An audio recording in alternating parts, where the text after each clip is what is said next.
Rock On was brought to you by Rock Records. In the early weeks of the SAR, there were several instances when the local media complained that the mainland media was being given privileged treatment. What is the SAR government's attitude towards the media today? And within Hong Kong, is the government treating the English and Chinese language media with an even hand? Newsline, Sunday at 7 o'clock.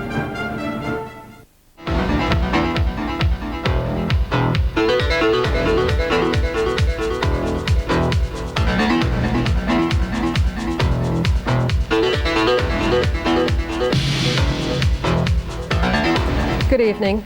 Egypt is scrambling to beef up security following the massacre of tourists in the southern city of Luxor this week. About 60 people, mainly from Switzerland, Japan and Britain, were killed. President Hosni Mubarak, who visited the scene of the carnage, described security measures in Luxor as a joke. Several senior officials were sacked as Cairo tried to assure tourists that there's nothing to fear. However, the worst attack yet on foreigners in Europe has had an immediate impact.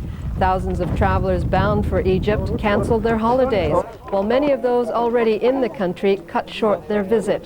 This has alarmed Cairo. Tourism earns Egypt $3 billion a year. To reassure tourists, the government is expected to launch an even bigger crackdown on so-called fundamentalists in the Muslim nation. Recently, after a fatal attack on foreigners in Cairo, 2 brothers were captured and sentenced to death. But the swift action has not prevented this week's massacre. Cairo has blamed its troubles on hardline groups campaigning for an Islamic State. These groups believe the country has drifted too far to the west. They deplore the lavish lifestyles of the elite, whom they regard as Western puppets. In Egypt, a small minority is clinging to its powers and privileges, while the vast majority faces uncertainty.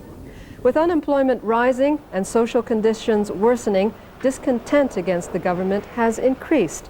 This backdrop provides a fertile breeding ground for anti-government groups.